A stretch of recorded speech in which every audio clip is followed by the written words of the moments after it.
gets that, it says we've got an excellent connection, so I'm going to hit the go live button.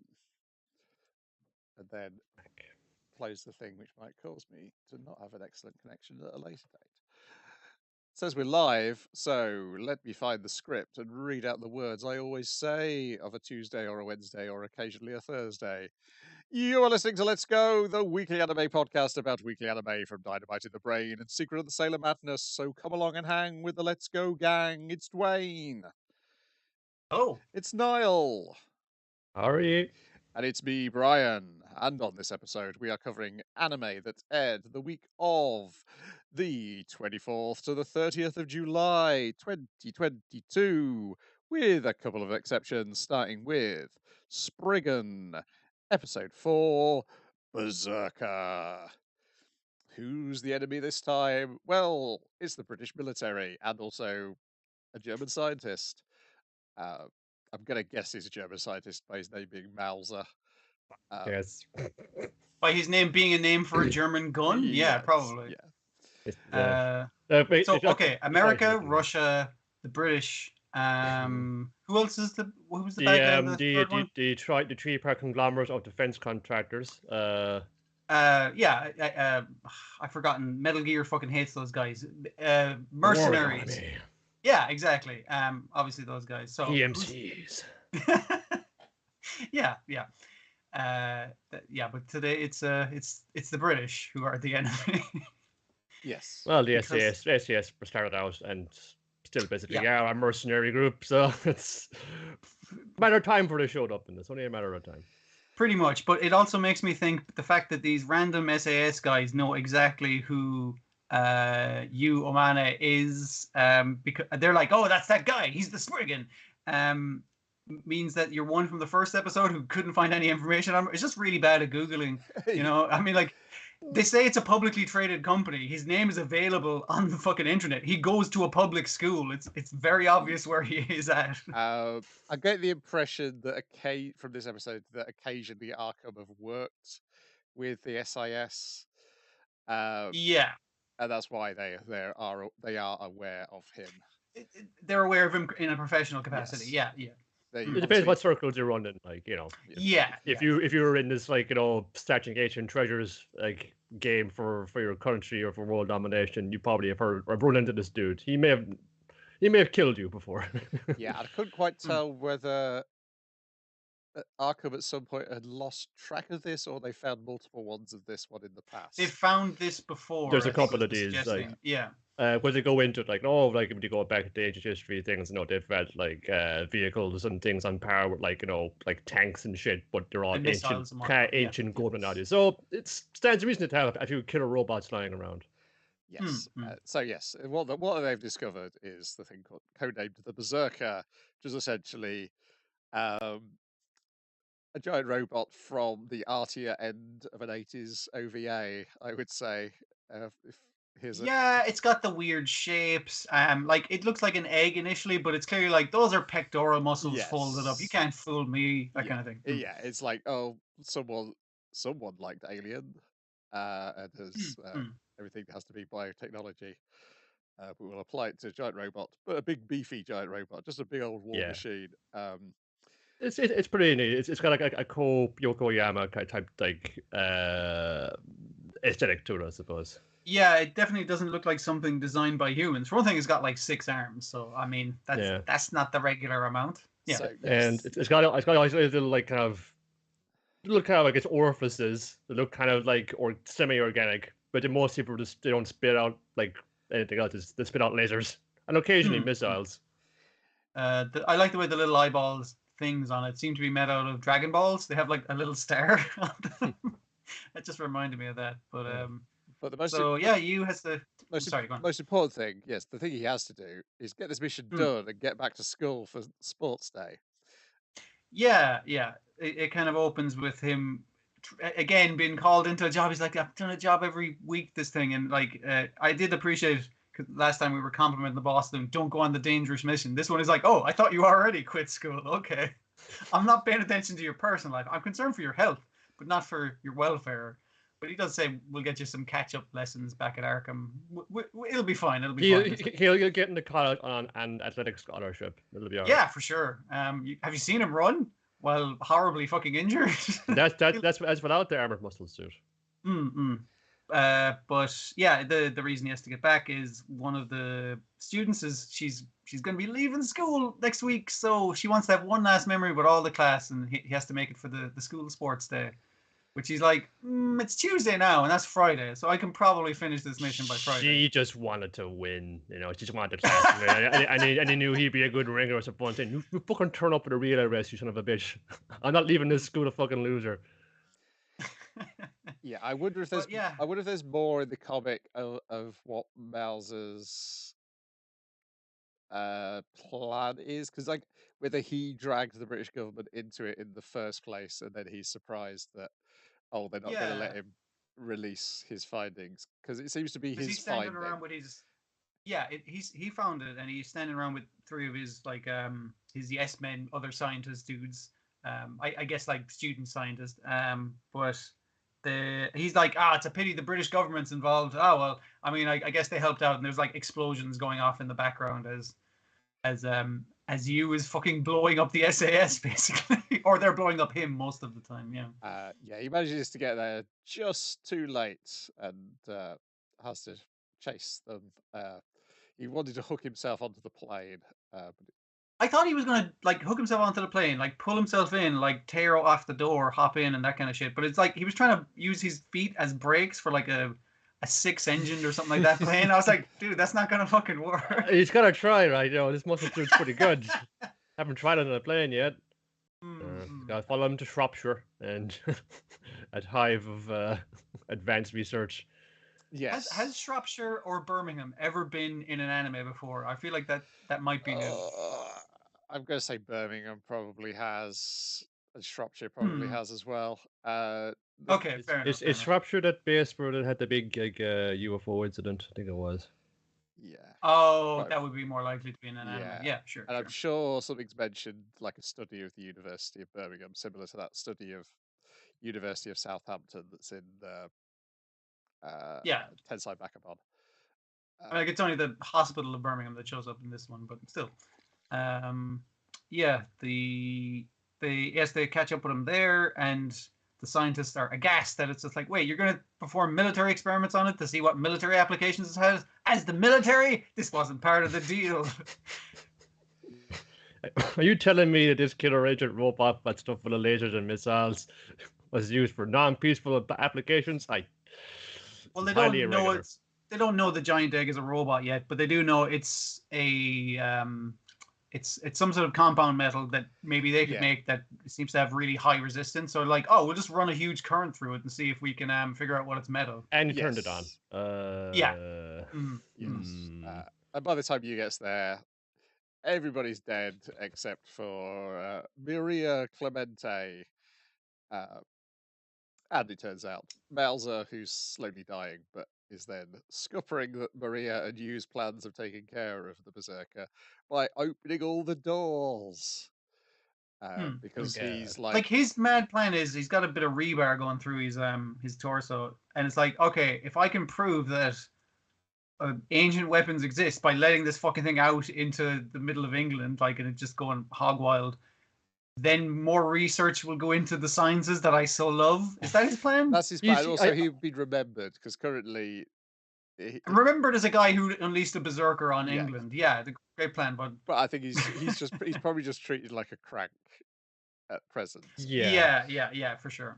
He's gotten the wrong end of it too. He's all about fun astroarchaeology. So he's on some like chariots of the gods, I think. And not to say we don't know, like, you know, like where the civilization came from, but it's just like, it's just they're the soul. They're like, you know, like pre like Homo sapiens civilization that built these things. They're not necessarily aliens, but he watches a lot of History Channel. That's where he got his start on. You know, you just get stuck in the way Spriggan works. Like everything is true. Which were the pyramids built by? Aliens, the Egyptians, mole men. It's like the answer is all three. It was a combination. I hope we get the second season, because I don't think we meet in these 6 episodes the British agent. whose background Hmm. is even more ludicrous than the guy who turns into a werewolf. Dear. But yes, we get lots of you as teenager in this episode because he's very snotty towards Maria, but then when Maria teases him about being an angsty teenager, he then gets into a very teenagery strop about it. Shut up! Yeah, Yeah. it's very, very good. Yeah, And it kind of like she's being like very practical military up to this point, but then she's like, wait a minute, this guy's a fucking kid because all the soldiers are going like, he's a child soldier, he's deadly. But she's like, you're a fucking kid. This is ridiculous. She's also under like she got her like her degree from MIT when she was only 14 years old. She's another one of these like prodigies who work in this field. Yeah, apparently she's like got a doctorate in engineering or something like that. But obviously working for the British military, maybe they paid her fucking way, that kind of thing. But yeah, she seems like this is the right way to use my prodigyness. Yeah, but maybe I think she's I've lost my way. I got into this for the knowledge, man. Now I'm just here fucking working like a dog for these military imperious scumbags. She throws away her military medals, badges at the end. Yeah. Yeah, it's specifically like whatever the rank is along the little shoulder thing. So yeah, again, basically resigning her commission. When the guy's like, I can't believe the base was attacked by terrorists, and he's like, what are you fucking talking about, boss? Is like, yeah, publicly. Yep. Terrorists. That's what fucking happened. So keep in fucking line, Sergeant Major or whatever the hell her rank is. I've forgotten.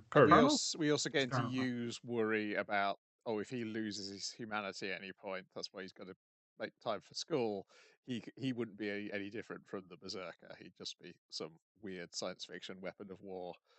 Yeah, it's because in his initial like skirmishes with the SAS, he's just like taking dudes. He's like getting like through the arm or through the leg. When they push him and he's got really got to fight back to survive. Eyes go red. He's just like one capping guys in the head.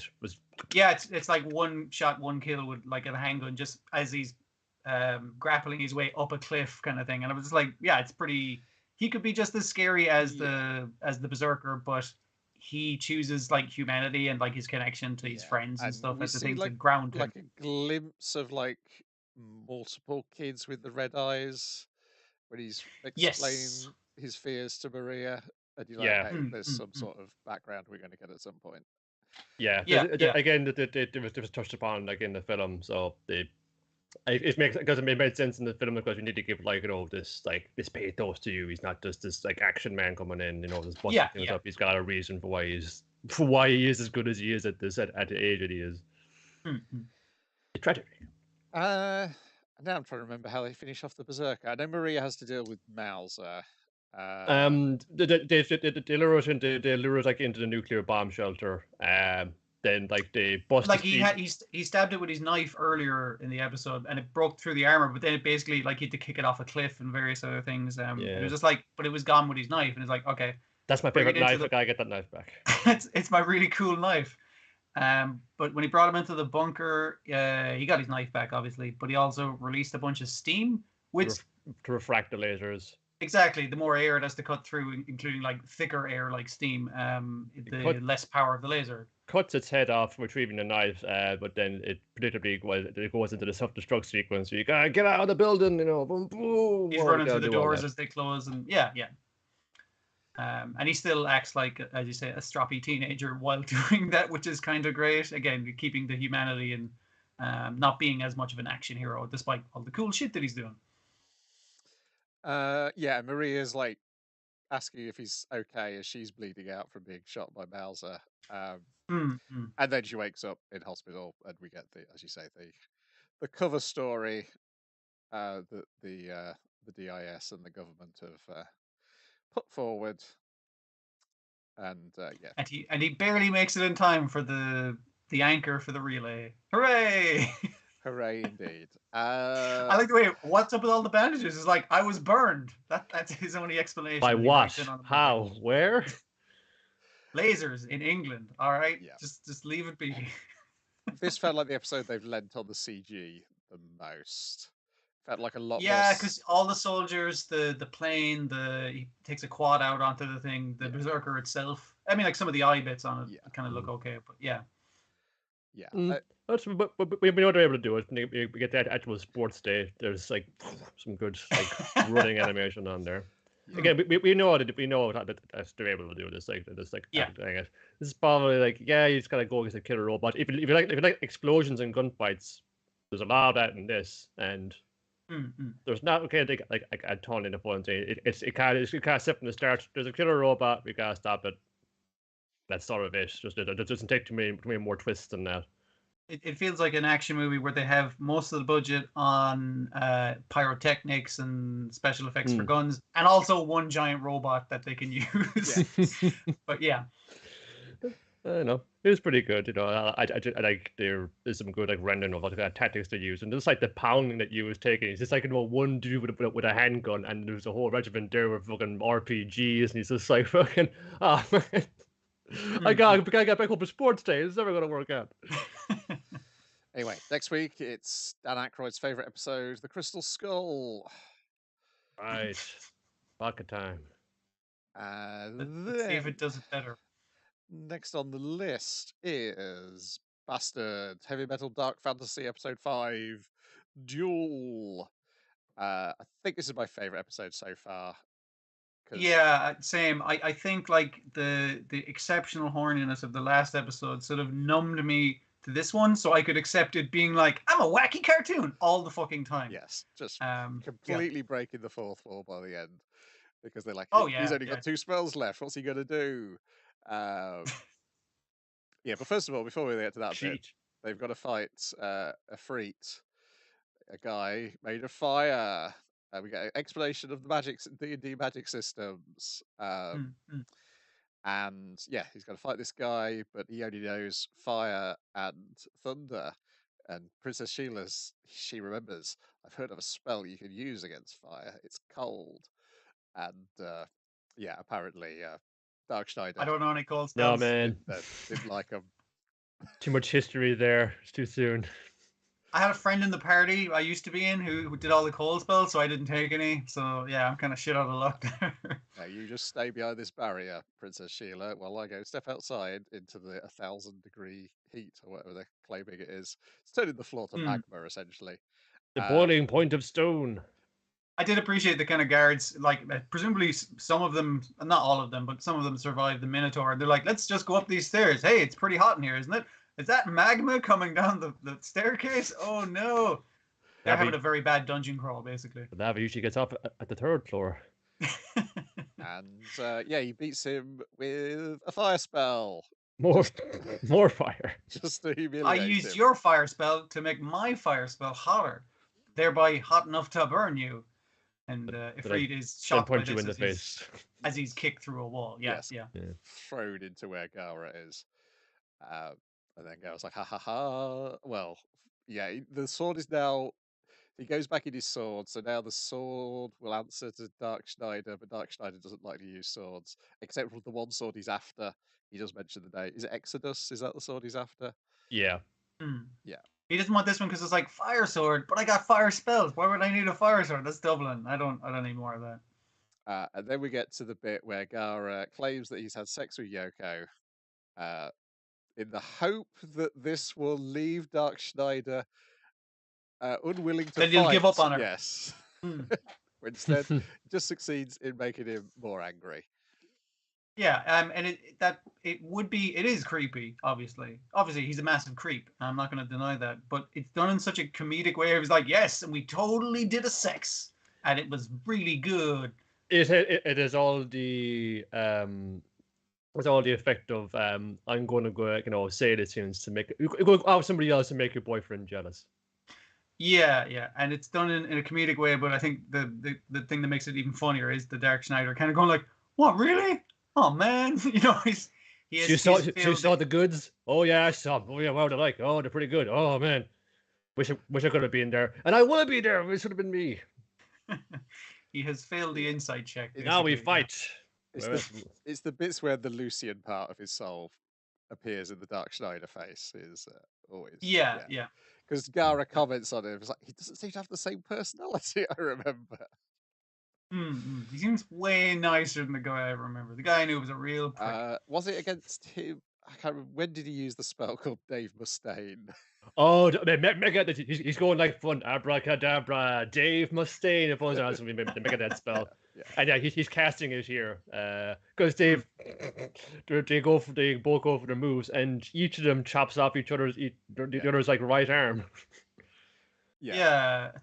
It's one left and one right, so they mirror each other, kind of thing. Yeah. It's just the same right arm. It's mirror. Anyway, Yes, it doesn't really matter. It doesn't matter. It doesn't matter. Because like while Dark Snyder is casting Megadeth, he's just like his arm is rising up off the floor, like, and the stick cast a spell like that as well. It's like, oh yeah, I'm totally magic, so using an arm doesn't really matter to me. Sha.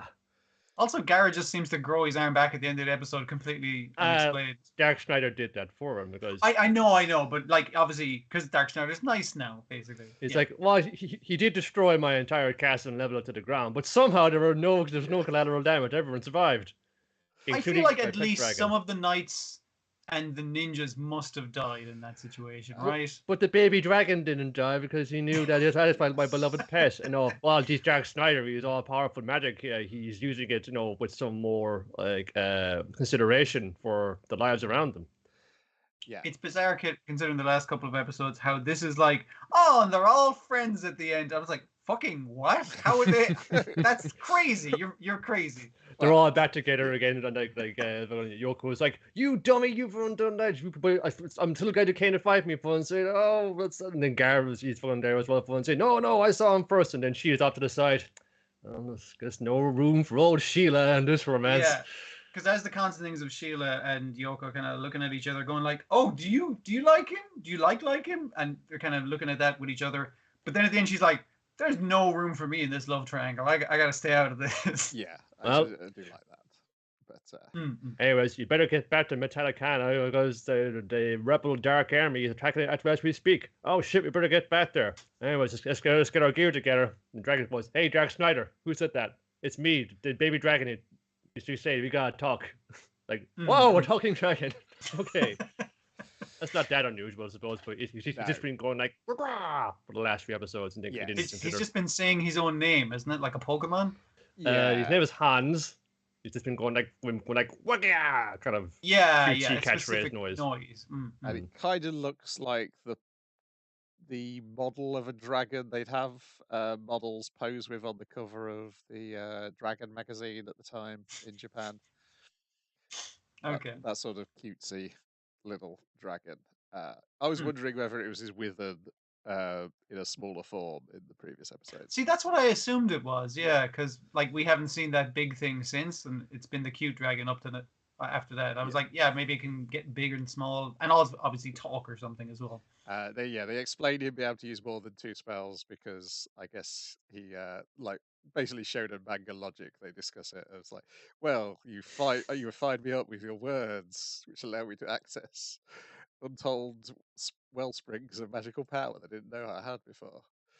I assume instead of it just taking 2 rounds, all the time they spent talking and trying to figure each other out was technically a short rest, and he gained it a couple of spell slots or something. And let's just skim over growing your arm, reattaching your arms.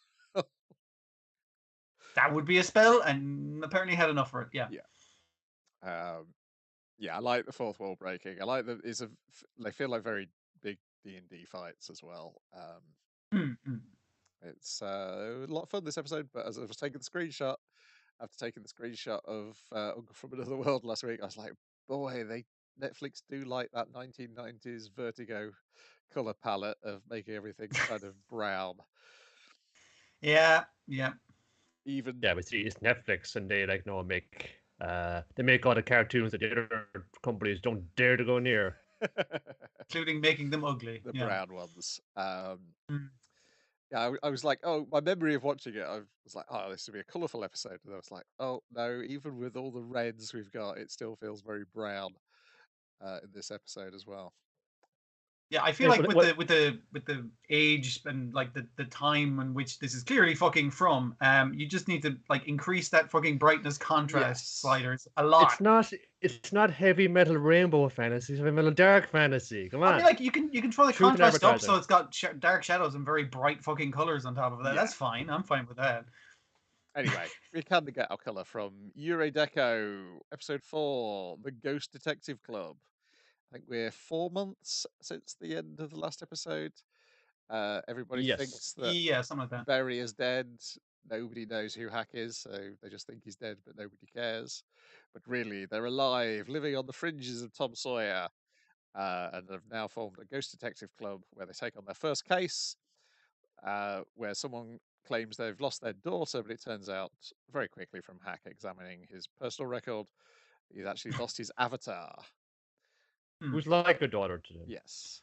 I like the way basically that this long in they basically here is the basis of the plot, and even like Finn kind of explaining here's what we're going to do. We're going to be detectives as a front for finding out more about Zero, basically. Yeah. It's also a big chunk of whichever one of the Tom Sawyer novels they think everyone thinks they've died. There's a big chunk of the. Do they go to their own funeral? I can't remember. They do, yeah. Yeah, they're watching it from the rafters and stuff. I guess the equivalent of that is checking in on your parents as they talk about you being dead. Yeah, they do commonly go for the actual fucking pathos of the thing, and how everyone on Tom Sawyer is happy because all negative news and events are all swept under the rug. However, if you directly impacted by those events, you can't erase your memory of it. So something like your only daughter disappearing and seemingly being destroyed in an industrial explosion. And they're also the very moderators who scrubbed that from the record. So they were allowed to review the footage to check out if it was real to make sure that their daughter fucking died. Here's your daughter being exploded in this container in this funnel. It's definitely not fit for public consumption. And it was kind of interesting because that contrast with the earlier bit where your man's surprised that he doesn't have any love to pay them with. He's like, oh, that's weird. I had a fucking load of loves in my inbox or whatever the fuck. But it's so his avatar has gotten deleted along with his love. So it's because he didn't recognize that because that's just money. I don't care about money. The avatar actually meant something to him, and therefore you notice the things that you care about going missing, like your daughter or your avatar. Yeah. There's also the suggestion that people are getting their memories erased here, along with certain other things, which makes me think: are any of these people actually alive? Are they all AIs in some sort of system? Yeah. Is there like a bigger system? Because that seemed to be the case with when they were not really fighting, but running the fuck away from Phantom Zero, where they were in a different version of reality. I'm wondering whether Zero is the one person who is real, and everybody else is an AI. Like that's the programmer come in to examine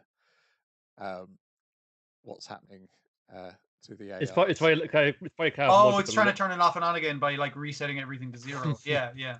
It's quite kind of a multiple layer thing where this like the real world plane, and then I can just go into the hyper reverse and that's it. But actually the real world plane is probably just another plane of existence where you're actually all, I don't know, in a fucking cryo chamber or somewhere dreaming this. Could be, yeah. Yeah, I'm just wondering whether they could wedge another pun into the title by making them AIs. I love as hackers often want to exclaim.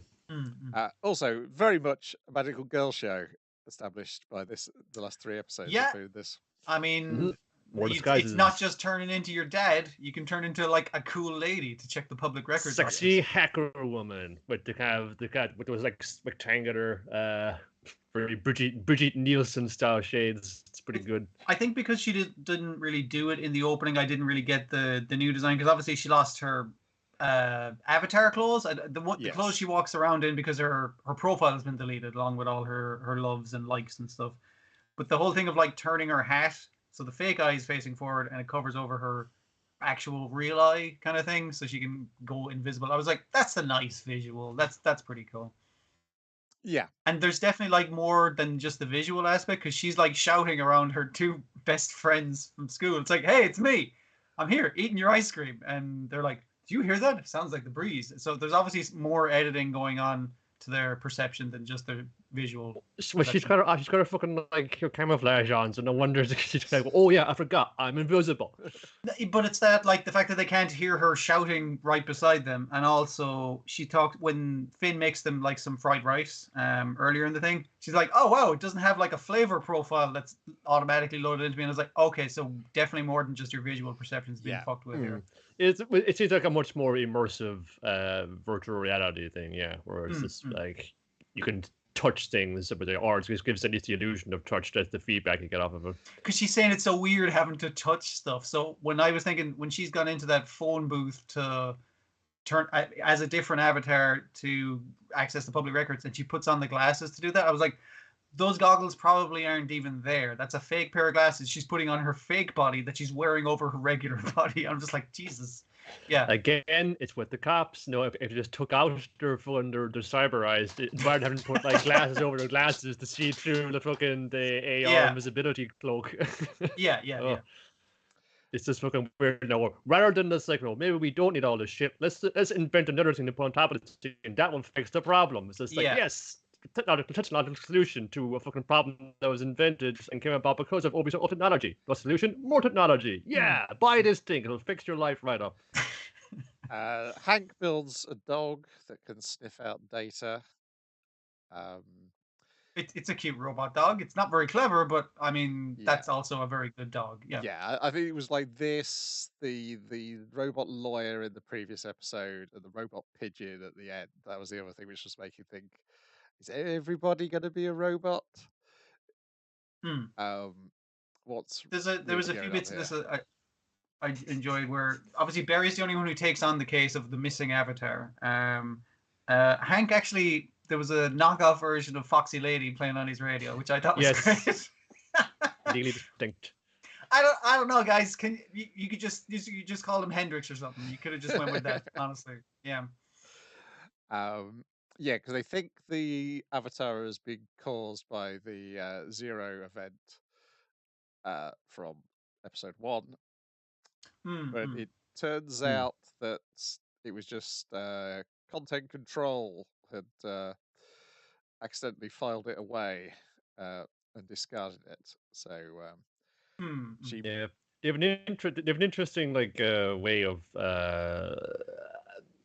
acknowledging when things occur, because it seems to go. It was like at 0.23, 0.77 on the timeline, as if it's a kind of continue. It's like on the continuous feed that everybody's jacked into. This has happened like at item so and so in this log. Like that number could correspond to year, month, day, time, that kind of way. And when her parents are looking at the timeline to try and see, because the mum thinks she's still alive. And they try to find evidence of her. The dad thinks she sees her when the dog causes the disguise to malfunction around the eye, but the mum dismisses it. And they've got this ability to see the timeline in 3D, which suggests that everybody else is only considering their timeline in 2D. And she videos it to show the rest of the gang, of which Finn finds it very interesting. Yeah, and everything seems to be in there, so things get erased in the public record, but it's all backed up somewhere. So everything is in a repository. That's it. Yes, somewhere. That's the other thing which made me think it was an AI. Is the idea that they back up the entire city. They make up. Are they backing the people up as well as the recordings of the events? Yeah, because it's on an island. This is probably. Like a specific server or something. No, it's like you hear about sometimes things coming from the doers in some way or other form. It's like doers. We're just going to go to this like Pacific or Caribbean island, and we have ideas. We're going to make this like like it's going to be like cryptocurrency island. We'll have this kind of broadband thing. And like a place like Sealand where you're trying to make your own fucking country. Or that, or they might say they'll season. We're just gonna build fucking just buy an oil rig or that, and we're just gonna make our own country. It's all gonna be about tech will solve the thing. Like tech is that 4-letter word that doesn't mean anything at all really when you drill down into it. So it's just like one of those scenarios, one of those fun fantasies that's just run completely amok, because it's just on this island. The rest of the world is fine, and it's just this. Weird fucking AI experiment that's run out of control. Yeah, because I was like, oh, is it in the physical world, or is it? I still think it might be. I think I was along those lines, and I thought, Niall, it was like, oh, is this a physical thing? They've just cordoned it off. Like, okay, let's just put all the AIs on this island, leave them to their own devices, and see what they do, and make some sort of weird imitation of human society. A satirical imitation of, oh my god, they're doing satire on us. It's some kind of spiritual sequel to Kaiba. Yes, perhaps. I think I'm enjoying this more than Kaiba, I have to say. But yeah, that is definitely the thing you consciously compare it to due to related creators and similar themes. Right, next thing on the list is when Google Notes stops being a bastard to me. There we go. It is Uncle from Another World, episode 2. Guardian Heroes should have been number 1. He's not wrong. He's not fucking wrong. He's quite right. Yeah. Class. History written by the victors, of course. Yeah. It was only one vote, but I was in a coma. I couldn't vote. Apparently, it was like number 15 on the fucking list or something. Well, it was 197. It was like way down. Was it that far down? Fucking that's hell, why man. he goes into this. Yeah, so various things happen. The first thing is it's coming to the end of 2017. The profits are down on their YouTube channel, so they have to make some cutbacks, the uncle says. Oh no, nephew's already bought him a Sega Saturn and 20 games to cheer him up. Up to Guardian Heroes? Yes. Sure. Yes, because he was talking about how, because he'd got delivery of it was a limited edition. It was when the fans voted on what was their favourite Sega Saturn game. And The last magazine. Yes, and the number one was a port of a visual novel. Yeah, a visual novel from a PC game. It wasn't even a Sega original. Yeah. Oof. Fan polls don't mean anything. It's like all the craziest people voting on it. Yeah, so he goes into a rage in the rain and the thunder. But yeah, he's not work upset, but he's summoned elemental forces just to emote properly of how this makes him feel. Yeah. Hold on, I gotta go full like Roy Batman on this. Oh yes, my emotions. That's a big chunk of the episode, and then we get some more flashbacks because this is the thing he's always wanted to know about. This time we're introduced to Mabel, who is the guardian of the Ice Sword. This is introduced as another exciting encounter regarding orcs, in which it turns out he's the guy mistaken for an orc again.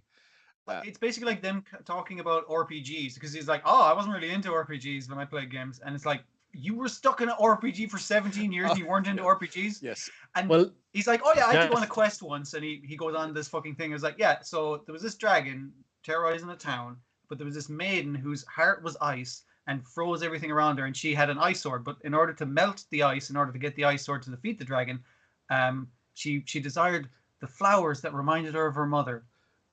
So I just went up and killed the dragon. Yes, you missed that. No, you broke the sequence. Oh, you can't finish the game properly now. Because before that, he'd established that he doesn't understand fetch quests. When once he was asked to go and fetch some salt, and then the very next day he couldn't remember why he was carrying around. Why the fuck why do I have salt? Yeah. Why do I have a bag of salt? Put on your chips. He has the little book. Like I thought he was using that to keep track of his quest, but it's just to erase horrible memories from his mind. Yeah, so there's that bit. Then the next bit is them celebrating New Year's Eve. Yeah. Oh, in the last episode, because of touchscreen phones, he's figured out that in my memory, I can zoom in and enhance. I can turn the camera around to make it third person. I didn't know I could do that for 17 fucking years. I didn't know I could do that. They didn't have smartphones in the RPG world, all right? But now they do. Now it's like, well, that's how the magic works now. Yeah, sure. Yeah, so he shows him what the excitement was like at a New Year's Eve party in the fantasy world, and he has some very nice chicken, and then he goes to bed early because he's happy that he can read manga for New Year's Eve. That's one of the things he's looking forward to do, and then discovering that all the comics and his TV programs that he'd watch have all ended. But very recently, the things that were cancelled. Yeah, one just ended like 3 years ago. It's like, oh, that actually went on a good while. I'm no, Kuchikami was going to last forever. And the fact that he doesn't believe the nephew is just constantly looking through the comic for Kuchikami, and the nephew's going, "No, you won't find it there either. It's finished. It's gone, cancelled. Yeah, done." So then we see the party. Yeah, he goes to bed, and then he's like, "Oh, but he was like, was that it?" And then he was just like, "Oh no, there was another. Shall we play the Sega Saturn again?" Then he mentions, "Oh no, there was another bit when Mabel came and visited," and they switches the Saturn off, and then we get the bit where Mabel wants to be trained by him. How can I be so brave like you? You're fighting that dragon. He's like, no, you shouldn't let people tell you're a coward. You should live your own life. How have you been living your life as up to now? And she's, well, I've been a recluse. I like the way the nephew was like, yeah, that's fucking great advice, man. Yeah. That's fucking beautiful, Uncle. That's real uncle shit there. Good. I've been shutting myself away. I guess that's perfectly fair. And keep doing that. Yeah. That's a way to fucking live. That's how I want to be, man, because I'm a Sega fucking kid for life. Yes. No one can change it. And then her always stick to your guns. And then her facial expression changes to his facial expression. And she also tries to get rid of the sword, but he doesn't want it because it produces too much cold. Oh, it's cold. No, don't want it. Just expecting, like, as well, like, oh, I'm cold and distant. There's only someone rescuing me from the situation. No, you're all right. Everyone's saying, oh, okay. You want this magic sword? Nope. I guess I'll go back to the ice cave then. Mm-hmm. And then we get introduced. Thanks for taking care of that dragon for me. Get introduced to the third main character, Fujimeya, who is the childhood friend of the nephew.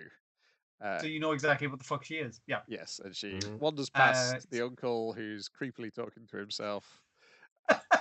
She's like, oh, geez, I gotta walk quick through this neighborhood. Oh my god, my oldest friend, who I had a crush on since we were little kids. Yes. Hey, how's it going? Welcome back to my place. Like your parents' place? No, my place. Maybe I'll drop off his groceries and change my outfit to something like way cuter, and I'll be right over.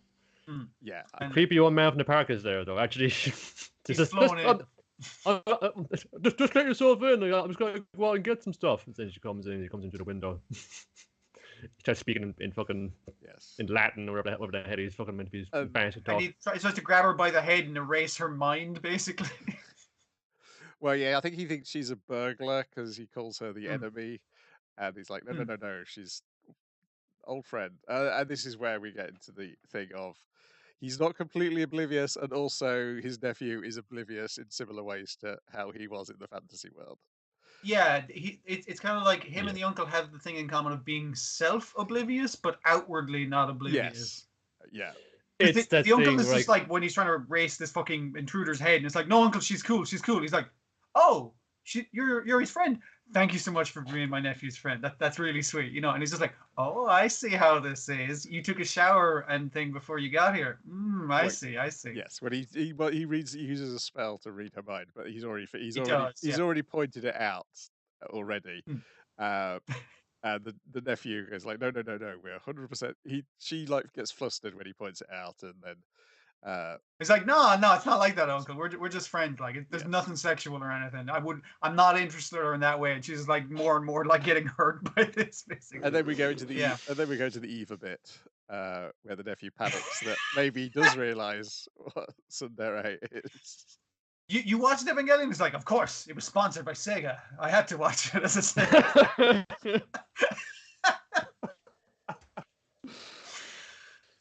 So you remember that red-haired girl in it? And it's like, yeah, kind of.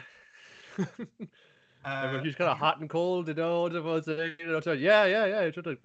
didn't come up with a name for that until much later, but he knows what this is. So you recognize the trope, right? It's like, yeah. She was in love with this character. What? Who did he say she was in love with? I forget. Kid of Kaji. Yeah. Because about it, but say, no, you don't get it.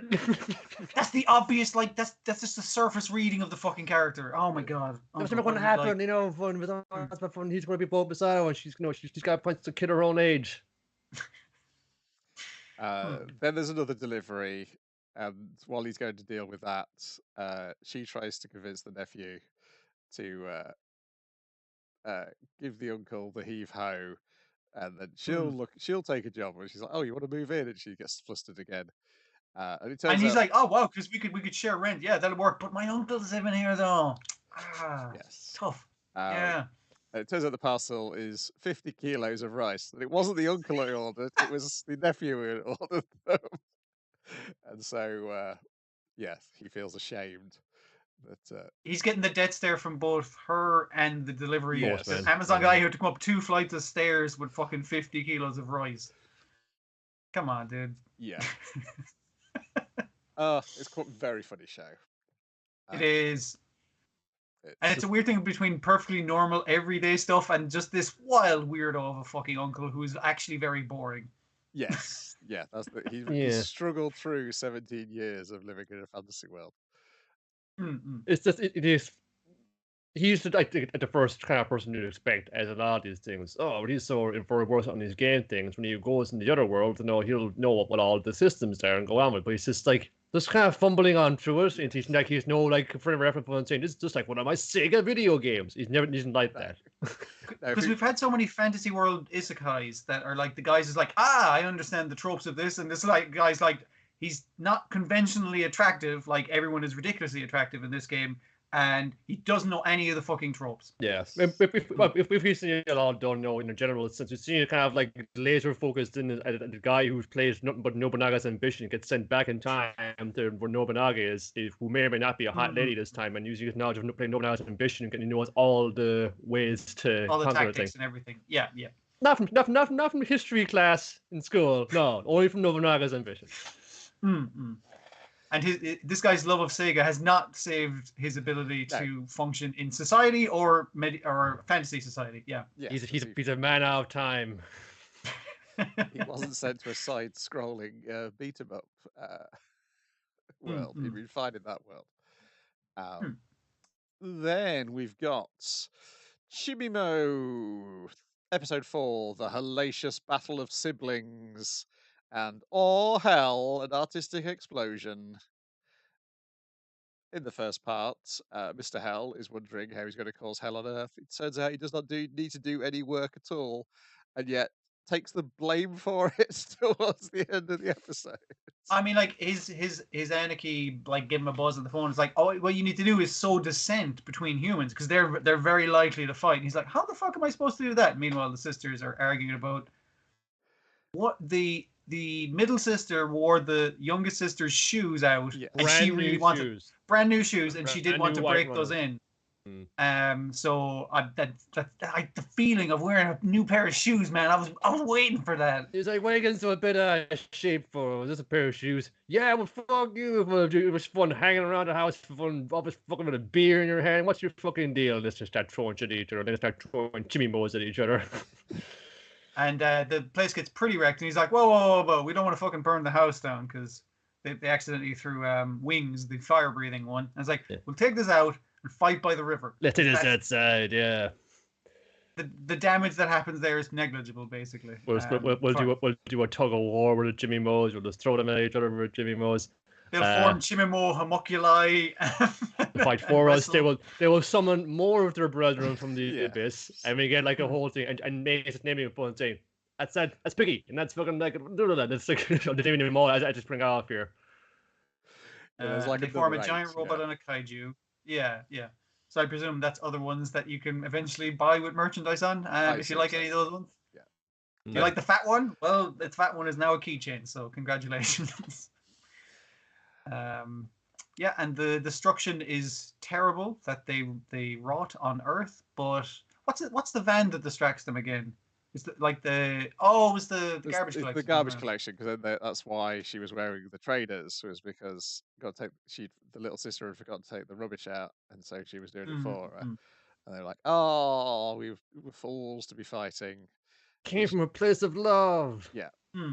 Let's go back home, where of course the pair of them and Mr. Hell are chewed out by the big sister for the state they left the house in. I think he gets more of a thing is like, you should have been fucking in control of them. You should have been telling them not to do that kind of thing. You should have more sense. You're the oldest here.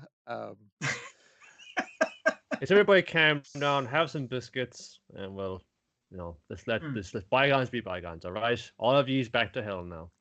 And that was good. And then the second half was even better, to the point where I was unable to remember what happened in the first half.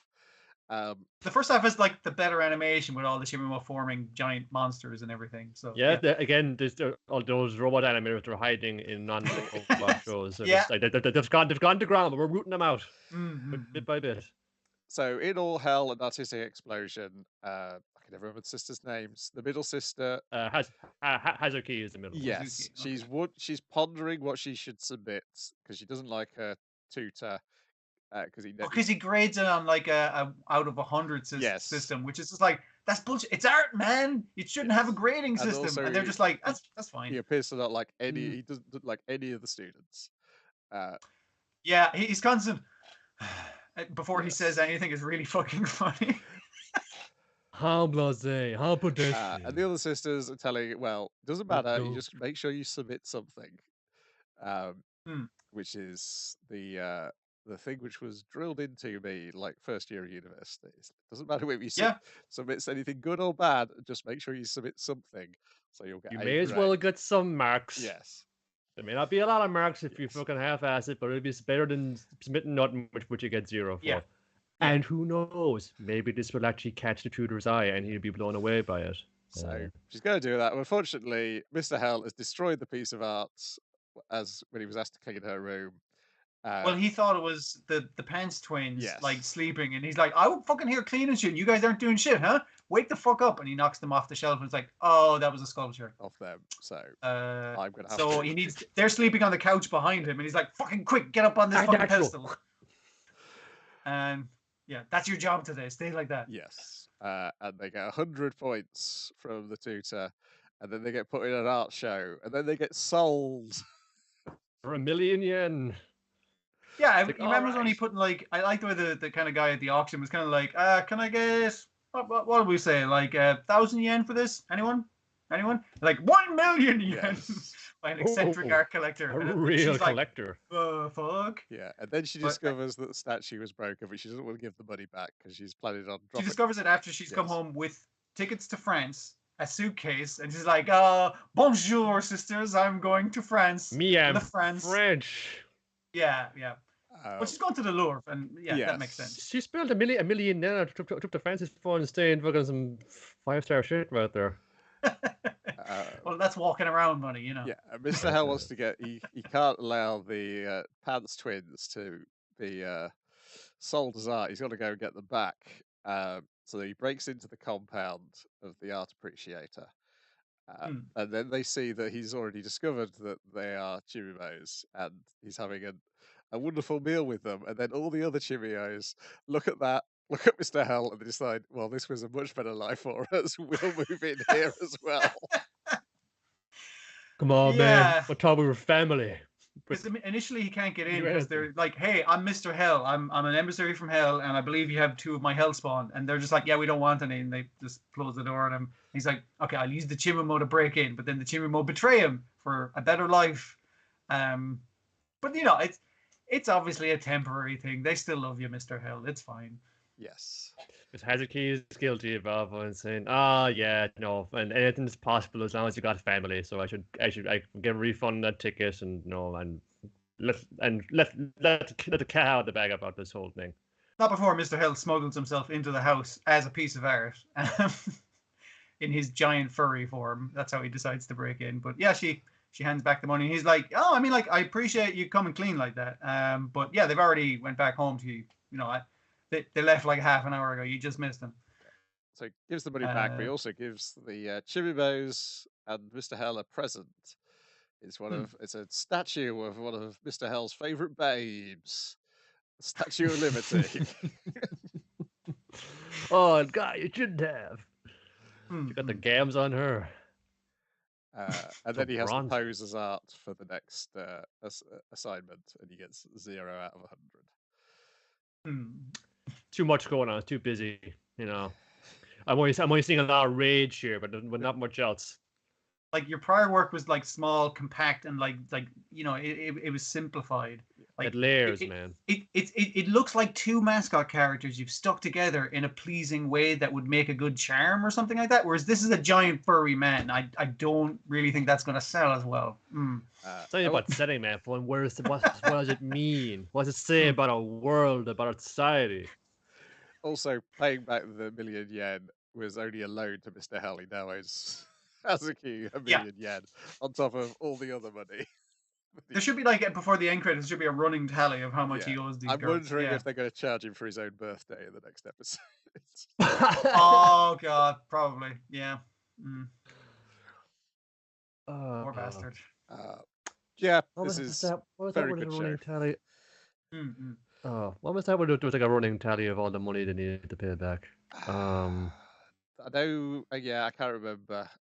There's a thing which has just been on YouTube, which just did that. I can't remember what it's called. And obviously in Billionaire Detective, it shows you how much money you spend in every money you episode. spend. Money spent on a given thing, yeah. I'd probably thinking of one outs where he'd won. This is the amount of money he won by betting on himself in this rigged baseball game. Yeah. It'd be a good joke to include, but I appreciate then that this show is just filled with good jokes anyway, so it doesn't really need it. Then actually, it is one out because he needed the amount of money to buy out his contract. That was it. Yeah. Dragon Quest: The Adventure of Dai, episode 88, Flash of Terror. Dai apparently has beaten Vern. Well, that's all taken care of. Definitely won't be. Wow, I can't believe Vern has finally been defeated. Yeah, he definitely has, because I don't see a body. Do you see a body? I don't see a body. No body. That means he's dead. That's how that works. And Dai, you're really tired. No, well, even after healing you, you haven't quite fallen the full way there. Let's just chill out here till you feel okay. I mean, all the way downstairs is like they're just fighting like Miss Vern. He can't be stronger than Vern. No way. He's all right. They got this all sewn up. We'll be grand out of here. And then I don't know how high his HP must be, because she did a full heal on him. He's still not fully healed. It's something like, his aura is different because he's a draconic knight now. He's got double draconic power, so it doesn't quite heal up the right way. But it's fine. We can just wait here. There's no way Miss Vern is stronger than Vern was. They pulled the hood off. He's super handsome, sexy. By the way, I'm definitely, to answer one of your questions about the mysteries around me, I am stronger than Vern. He's my boss, but I'm stronger than him. Like, he's one of the most powerful Darklings. However, I'm physically stronger than him. So, yeah. Well, he gets up first after thinking he's not unconscious, and then he's like, I'm sorry, Vern, I'm going to have to do the thing you told me not to do, and that is take off my raiment, which is breaking the chain across his cloak. He does that by, like, blocking him's punch with it. It's like, him, you do it. Whoop. Kind of. I was just like, that's a bit of a sick burn. Yeah. Him does get his arm healed in this, so he was right in that. And healed again. And healed again. Broken off again. That is how it works. Thank goodness he was right. And then Larhard uses the scare down to try and use this fucking lump of metal. He tries to beat him with his severed arm, and him's like, my arm. He wasn't worried about his arm getting sliced off, but yeah, I am worried about you baiting his head in with my arm and it shattering on it. Yeah. So we should say, Miss Vern with his mask off is a Darkling, but he is a Darkling with his eyes closed and with a weird sort of Tatsunoko little enemy thing sitting on his forehead with a face, which I'm wondering if that's actually Miss Vern and is animating some other guy's body. Well, it is like when he has the hood up, I don't like the little bits we're seeing out the eye holes, and that's yeah. It's like you get one, at the Lego Batman, and he has like the little like white bit in his forehead when you put the mask on him. He has because they don't light up to the Lego Man eyes. Yeah. Like that. Yeah. Particularly because once Mr. Beast has figured it out, he's like, the reason your ability didn't hurt him is because he's not alive. And I know the secret spell he used. Not dead. That's towards the end, and he goes, okay, I'm going to give you a chance. Basically, the plan is everybody has to hold him off to give Pop a chance to use Medora in a way. And Pop is the massive pressure because everyone's looking at Pop. It's like, Pop, you got to do the spell that kills everything. And we'll distract him, and you do this. And he's just like, oh, that's a lot of... no. Yeah, and then finally Mr. B says, I think I know why he's immortal. I'll give you some time. But my ankleitis is playing up. And then, like, hang on a second. Didn't you have a complaint? You had a different disease before. Yeah, and he's just lazy. Again, anytime Mr. Beast comes into play, I'm delighted because his slow kind of like stupid walk up to him is like, oh, now a clown's gonna fight me. All right. And the sound effect of bare feet walking across marble as well is great. Yeah. This clown is gonna kick your ass. Yeah. I'm Brokina, the martial arts master, but today I'm Mr. Beast with the Beast Commandos. Da, da, da, da. I think that's pretty much it. Yes, loads of people failing to attack him, and then Mr. Beast going, "I've got it." He's using this spell. And I guess it's been kind of like the hint towards, besides the weirdness of him keeping his eyes closed, him having a weird thing on his forehead, exactly where a third eye perhaps might be. But the whole thing of his feet are metal, his hands can grow really long and cut things, and also his magic that he mostly uses is dark puppetry, almost as if he's into puppet stuff and could be controlled. Yeah. It's been kind of hinted at the whole time. Also, everyone seems to comment how attractive he is as well. His unearthly beauty. Yeah. Not so much complimenting how hot him is this episode. Everyone's already established that. Yeah. If he wasn't trying to kill us, I could see him some like smooching up in that. Yeah. Oh well. Yeah, it looks like Pop will be getting ready to attack him next week. I sort of like how that's been a continuous thing. It's like Pop has figured out a way to fire us off any faster more than everyone said, "No, this is the way the party is set up. You're the fucking glass cannon here. We got all fun, like all huddle around you while you charge your shot." What's the Homebrew fucking terms? We're gonna tank, and you're like the DPS guy or something like that. Yeah. Then finally, we've got Shine On, Bakumatsu Bad Boys, episode 4. Search for the mysterious magical swords. In which we pick up exactly where we left off. Getting ambushed. Is it Boo, the big lad, and Diaby, the criminal? The crime collector. Friend of the children. Friend of the orphans. That was nice to see, because when they said, "Oh, we have a person who's gotten in with the orphan gangs of the town," and I was like, "Oh, it'll be the red-haired guy, because obviously he's an orphan," and he apparently in this episode forgot that he grew up on the streets, basically. I thought it was going to be the big dude because he's like, he's different type of. But he's used to it as well because like, hey, I bought rice balls for everybody. All right, yay. The cops aren't so bad after all. These cops are okay. These cops are okay because one of them is so crooked, he's actually nice to the children. It comes back around again. Yeah. Anyway, it's so sad because it's probably like, why can't we find like who's like circulating these cursed evil swords? Like, but they're probably getting kids to do it because like these are orphan children. They'll do anything they need to get by and they won't question it too much. They'll do the dirty jobs because anything to fucking keep money in the pocket, keep food in the belly. Yeah. Yeah, and there's one young kid who the familiar with knows like he's kind of we're in like up and down the river on a boat.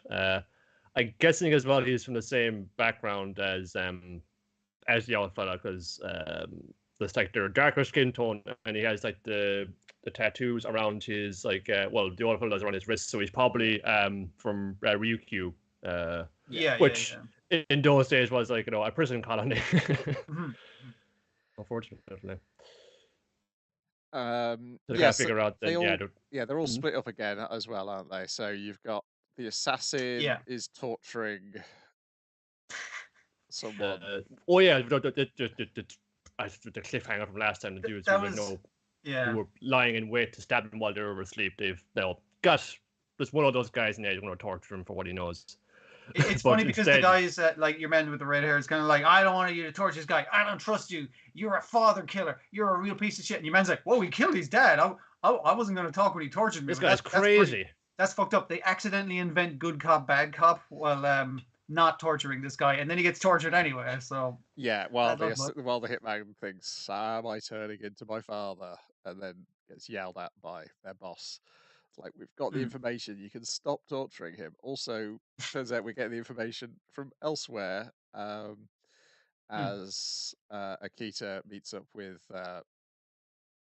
the Katsura Kogoro. That's him. And he explains that the assassins working for is it the Chosu domain? Choshu domain. Yeah. Choshu domain. Yeah. They're like in the same line as him, but it's more extremist, and he just finds they interfere with the subtle spy work that he'd be doing. And it's like, so in this case, we're actually on the same side, and you don't need to kill me in this scenario. We both want to get to the bottom of who's dealing around with these cursed swords. Yeah. So we're going to set up like a tail on the kid, or if he's going to lead us to it. We're going to follow behind, secret like. And the rest of you going to stake out on the bridge because they're going to be coming in here via boats. You just watch when the dudes coming by. We'll take them back to the warehouse. The kid comes in. It's like, I got the storage. What's my goddamn money? I got your money right here. Oh shit! Better go in and save him. Mm-hmm. Well, the swords want to go in and save them before they do. They know he's in trouble because the swords start. That's how they get warned at the start. Like both their swords fall in scabbards, fall down on top of them to wake them up from the assassins. So the swords are really in on this whole illegal sword trading fucking thing. They really want to nip it in the bud. Well, they are, they're like housing the spirits of their deceased former owners. So I guess they're. So fighting crime is something they're very concerned with. Yeah. And seeing a child threatened causes the Boo and your other guys' swords to power up. And they manage to distract them. Also, earlier in the episode, when the red-haired guy sees the orphans, he thinks back to when he gave his little brother a yellow scarf to keep him warm. I was like, okay, righty-ho. And thankfully, by the end of the episode, he knows that his brother is the villain. Yeah, they didn't really keep that going on. I was like, okay, I get it, show. And it's like, oh, is his brother all? Yeah, I know it's his brother. And then at the end of the episode, it says, yeah. Yeah, his voice didn't change between now and when he was 6. It's become more evil. Like, oh, thanks, we got the scarf. It's the same voice. They barely try and disguise it. Yeah, I feel like they cast him as an adult, and then they said, "Can you do a kid's voice?" Because it's not very convincing. No. He sounds older than his big brother. And to be fair, by the end, he looks older than his little brother, his big brother as well. Evil will do that to you. That's though, true. So that's all right. Because when he's chasing it, because the others are waiting for them on the river, because they're expecting somebody to pick up the swords, which turns out to be the brother. The hitman tries to go after him first, but gets tipped over on the boat. And then, he confronts him, and he thinks he recognizes the mask and the yellow scarf, and he thinks it's the guy. And the sword. Yeah, the sword is the guy who killed his family when they were kids. And then the mask comes off, and he says, "Oh no, it's my little brother. He's gone evil."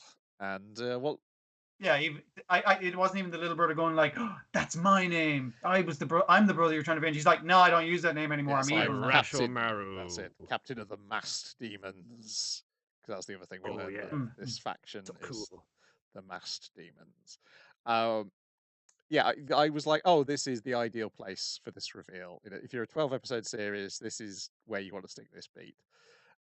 So you're not like Feed a Pirate Princess when it's suddenly like, oh, we've got 4 episodes left to do all the reveal. Well, wrap it up. Well, this period in history, particularly with the Shinsengumi, there's only so many big events that was in there. So we know they're gonna have probably a heroic. They'll meet their heroic end. But I suppose all these guys they died, but actually they just officially they died, but officially they were dead anyway. So you can just go on and leave whatever lives they want to now. I would agree if it wasn't for they'd already thwarted somebody's historical death already in the series. Yeah. But I mean, that guy can just be replaced by a different guy. It's fine. He's not we dead. know that's a feasibility. He should be dead in history, but he's still alive. The guy who gave them the glasses. He was supposed to be killed by the guy who the assassin character killed. The Whispering Man. I'm an assassin. I've come to kill you. He should still be alive, and the guy who was sent after should be dead, as history went. What if he just goes like, I'm gonna pretend to be that assassin that killed me. I'm gonna just change my name to his name and say that I'm dead as a cover story. They could do any real thing they wanted. I did like the amount of decent, like weirdly decent police procedural stuff. It's like, oh, we're not gonna get the pushers, the little kids on the street, fucking getting the stuff. We want to get the higher up guys. And I was just like, oh, these guys are doing a good. I guess as a criminal, you know how to fight crime properly. Yeah, they. Good stuff. There's an interesting thing with like Katsuro, Kogoro, and Akira because they're both like, well, I'm dressing up as a woman, but I'm usually a man. Or you're dressing up as a man, you're usually a woman. So like, we got a lot in common. We might have a little thing going on. It's been very. We are not so different. It's been very cute, even though we're literally on opposite sides. I've been like fun, like tossing you back your little hairpin thing. Yeah. He's definitely trying to put the charm on. All right. Yeah. Oh, the other thing they mentioned, because the two characters who haven't had a chance to show off yet, they do mention that they were fiddling around with their electrical weapon that they'd made. I don't know why it's only this episode that I realized that the monk's color is purple, but obviously he can't have a purple sword because all the baddies have a purple sword, so he gets an electric staff. So it completely so it doesn't match him with all the baddies. And I feel like he should be there to do something next. Yeah. That would be about the right time. They've been investigating all the way through, but I think they've not had an action scene to themselves. And presumably it'll be interesting to see, because presumably they're the guys least suited to taking the focus of an action scene. But I wonder if they're going to bring a different thing to like our criminal guy and the big hungry guy. How they solve crime is different. So I wonder if the doctor and the monk are going to like solve it in another way that suits their own. You'd be like the coroner of like be like examining advice. Fun death by asphyxiation, and basically there's like a particular kind of mud. It only grows. There's only like found in a certain region. You just find that mud, that's the way to go. The old CSI plot. He invents fingerprinting, like in Japan, isolated from the rest of the world, independently of any other criminal forensic science. I've noticed that people have different fingerprints from slicing off the ends of their fingers of the corpses. That time, wasn't it? Fingerprints.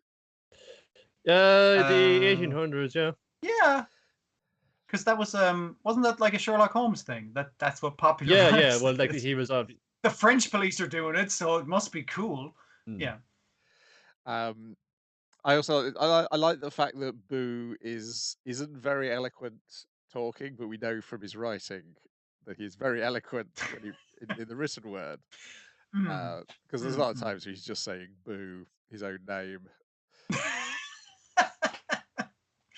That's all he needs to do. He's good. Yeah, it's a fun show. Like I say, I feel like it's going to be it might also be super deep. I feel like it's going to be very well structured. In terms of its writing. Yeah, that's definitely the impression. Yeah, it's it was as well as got the little flash animated like bit post credits words. It's a cute little aside, but the rest of the cast where they talk about what their favorite foods or what they're scared of. It is this. It's about like selling the character designs, because it's this here. You can design the characters. We're gonna put these guys on stickers and T-shirts and all that. It's about pushing the characters. Oh yeah. And often the ending sequence where they're doing the drawings of them made out of like light sticks or whatever. I was just like, they really love those characters, like because they're good. I get it. Oh, so I paid for by the Kyoto Tourism Board. Yeah. Come visit today. For sure. But generally, like not generally, but often like. When this kind of media mixing, they're just trying to push his character designs. Sometimes the actual the anime series is a bit of an afterthought, but there seems to be a bit more consideration put to it into this session. Maybe because they're getting a limited run, we're just going to put all our best ideas in these episodes and get them all out there. Yeah, I don't not against it. Like I don't think the show's going to be anything spectacular or like particularly brilliant or deep, but I think it's going to be like just very well put together, because it has been like paced exactly right. Because I was like, how long are they going to draw that that's his brother in disguise? It's like, oh, this episode, perfect. Yeah, that's grand. Yeah, it's like we already know you figured it out, so why should we keep it from the characters? Exactly. Yeah. And that's it. Well, except did you watch any of Zero's Tea Time after I was like, nothing happens in it? Oh, I forgot to watch Zero's Tea Time. I mean, that's fine. I forgot to go on a date with Zero. Yeah, nothing seems to happen in it, which is why it's no longer on the list of things worth discussing. Otherwise, we'll be discussing. The first episode would be Zero went into work. Like, basically, I think the pitch is like, do you want to have a first-person perspective date with Zero? Then you should probably watch this show. Is that from the descriptions? I think the bulk of the 6-episode series, and they're like 13-minute episodes. I think the bulk seems to be him finding a dog and looking after a dog. That seems to be from what the description is. But yeah, the first episode just appeared to be him getting out of bed, having a shower, making breakfast, going to work. As you said, Brian, like the only reason that more happens in it this week is because there was no Kadama Kawashiri this week.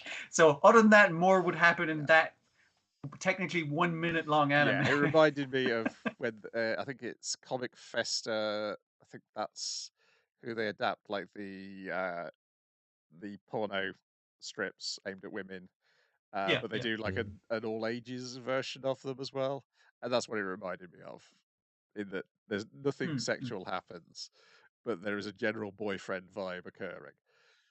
Yeah, it's a good feel thing, not a horny thing. Yeah, well, it's very much like those guy Dojin worst ones in, like, you know, rather than Cloud and Sephiroth, you know, finding the death. Why don't they just like went and why don't they ran like a cute little cafe together? Just that kind of fancy thing of one. What would they be like if they were just average fellas? And we're always seeing Zero solving murders and getting all his partners killed and doing like spy shit. It's like, what's he like at home? What if he had a dog? Is he kind to animals? I have to know this. Yeah. I mean, they knew there's an audience for it from how well his movie did. Yeah, for sure. So it is not surprising that they went for it. But yes, I would say it is inessential viewing from my part. Otherwise, we'll be back here next week. I'm just checking if there's anything else starting next week. Week ending. Futo PI is. Oh, it is. Yeah, I've watched episode 1 of that as well already. So that'll be next week. Okay. It's a weird. It reminds me of when Japanese wrestling promotions would come and tour the UK, where you have to like say, "We all know why you're a fan of it, but let's be polite and not mention it." it's Hey, whoa! Are you saying Power Woman just was for children? Yeah, people are just really big fans of those 2 episodes of Kamen Rider Double, which are subtitled on YouTube. That's it. They only like those 2. They've not seen any more. Definitely not. And that's definitely not why they're excited to see more of their favorite characters in an anime. As we know, region locking is flawless and completely unbreakable. Yeah. What if Kamen Rider W just went to a cafe? No, is he kind to animals? That's fine. No, it feels. We'll get into it next week, but it feels exactly like Kamen Rider Double, really, except with different voices. Or at least how I remember it. It even has like the opening scene of the live action show, I think, as the opening scene of this show as well. Just to remind you of what's going on. But that's for next week, yeah, because I was like, oh, I had to add Cyberpunk Edge Runners into this list as well, because that's starting in September. Yeah, I saw the trailer for that. I'm assuming not the same week as JoJo's is back. I assume they'll put a gap of a week in there. I wouldn't be surprised, dude. Well, like it's one trigger things, you know, and this is like, you know, an Imaishi thing as well. So it's the pure strain fucking trigger thing as well. They would want to have that like go off in its own week. I think. And I mean, like, I might be assuming great things of it, but I assume this is why they even made that video game, so they could get this anime fucking made, basically. I think I would assume from Mike Pondsmith's position that he is very happy to have his name within seconds of the anime starting in massive letters, like much more than the studio who did the video game. You push real hard for Franz Ferdinand to be on the soundtrack. That's weird that Franz Ferdinand has the music.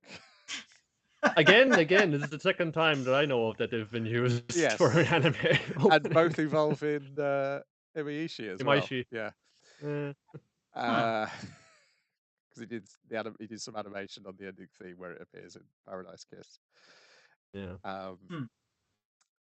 But it's now 2022. It made more sense when it happened in Paradise Kiss, because Franz Ferdinand now it's classic. were a current band, and Kobayashi had already stuck versions of their T-shirts in Beck, so it wasn't that much of a surprise when he used them as the ending theme. I mean, like, that might be just like a timing thing, because there's that shitty CGI Kung Fu Cat movie that came out that has an extended Gangnam Style sequence in it. I don't know. I'm just glad it's none of the music from the actual video game, because that's the worst part. That's the worst part of the entire cyberpunk RPG mythos. Is it all kind of overdone synthy shit because we think we're Blade Runner? But no. And by extension, like Vangelis is the only music we know. No. It's shit punk. It's shit punk and hard rock. Oh, okay. Yeah. And these are some of the most important characters in the mythos of the cyberpunk game, which are clearly just the player characters of like the first people who played the game, as all these role-playing games, the most testing important games and everything. characters Yeah. Living Elminster in Forgotten Realms. Hero protagonist. Yeah, let's hope they never make a Forgotten Realms anime.